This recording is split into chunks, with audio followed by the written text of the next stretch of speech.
আওয়ামী লীগ ছাড়া নির্বাচন ফলপ্রসূ হবে না। আর আমরা নির্বাচনে সে সময় যাব কি না যাব সেখানকার পরিস্থিতি বুঝে আমাকে সিদ্ধান্ত নিতে হবে। তবে উনি যেটা বলেছেন ওনার কথার মধ্যে আমি একটা ফাঁক বলি, ওনারা যেটা করছেন একটা আইন করেছেন আওয়ামী লীগকে বিচার করার জন্য। আইনের শাসনের অর্থ হলো আইন প্রয়োগের মাধ্যমে এবং বিচার প্রক্রিয়া শেষ করেই শুধু আপনি শাস্তি দিতে পারবেন। আইন করেছেন বিচার করুন, বিচার করার পরে কিন্তু শাস্তি দিতে পারবেন। কিন্তু ওনারা আইন করছেন বিচার করা শেষ করেননি, তার আগেই ওনারা শাস্তি দিয়ে ফেলেছেন যে কোনো রাজনৈতিক কর্মকাণ্ড করতে পারবে না। আবার ওইটাকে কার্যকর করেছেন, মানে ফাঁসির আদেশ দেওয়ার পরে কার্যকর করেছেন যে ওনাদেরকে ইলেকশনও করতে দেবেন না। তাহলে তো আপনি শাস্তি আগেই দিয়ে ফেলছেন, শাস্তি কার্যকরও করে ফেলছেন, তাহলে আপনি বিচারের নামে প্রহসন করছেন, মানে আপনি তাকে দোষী সাব্যস্ত করবেন বলে ঠিক করেছেন। আমি তর্কের খাতিরে বলছি, কথার কথা যে এটা বিচার চলতে 20 বছর হয়ে গেল, 15 বছর 20 বছর। তখন দেখা গেল যে 20 বছর পরে কোর্ট বললো যে না আওয়ামী লীগের নিষিদ্ধ করা ঠিক হয়নি, তখন কি আপনি তাকে আবার রিভেল্ট করতে পারবেন? সে তো 20 বছরে তো সে হারিয়ে যাবে, কেননা তাকে নির্বাচন করতে দিচ্ছেন না, তাকে রাজনৈতিকভাবে টিকবে।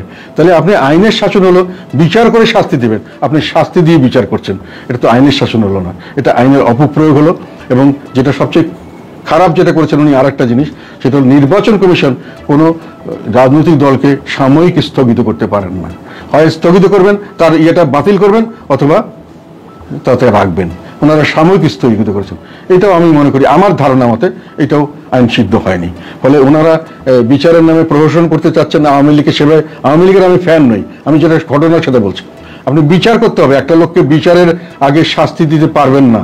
আপনি যে জেলখানে আটকে রেখেছেন তাকে আপনি জামিন দেবেন না, এটা হলো তাকে বিচার দোষী হওয়ার আগে শাস্তি দিচ্ছেন, এটা অন্যায়। এটা পৃথিবীর সব দেশে অন্যায় হিসেবে গণ্য হয়। যতক্ষণ তাকে রায় না দেওয়া হবে ততক্ষণ আপনি তাকে কোনো শাস্তি দিতে পারবেন না। কিন্তু লক্ষ লক্ষ লোককে দেওয়া হচ্ছে, কি বলা হচ্ছে আওয়ামী লীগের বিএনপি আমলে, আওয়ামী লীগের আমলে করা হয়েছে। আওয়ামী লীগের আমলে করা হয়েছে জন্য তো আওয়ামী লীগকে জনগণ লাথি মেরে বের করে দিয়েছে। তাহলে তো আপনি বলছেন যে আপনি আমাকেও লাথি মেরে বের করে দাও, এটা কি আপনি বলতে চাচ্ছেন? মানে কথা তো ওইটাই আসে। যদি আওয়ামী লীগকে আপনি ফলো করেন, সবকিছু আওয়ামী লীগকে ফলো করা হচ্ছে, বাজেট আওয়ামী লীগকে ফলো করা হচ্ছে, সমস্ত জিনিস তার যেটা বাজেটকে বলা হয় রাজনৈতিক দর্শন, এবং তার বাস্তবায়নের ডকুমেন্ট হলো একটা সরকারের এটা বাজেট, সেটাও হুবহু আওয়ামী লীগকে ফলো করে করা হচ্ছে। কাজেই আপনি ফেসিস্ট কোন দিকে নন?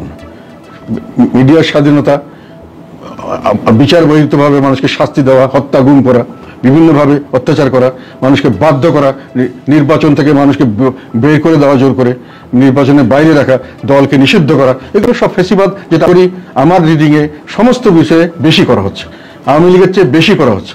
ফেসিবাদ যদি আওয়ামী লীগ হয়, এরা আরো বড় ফেসিবাদ।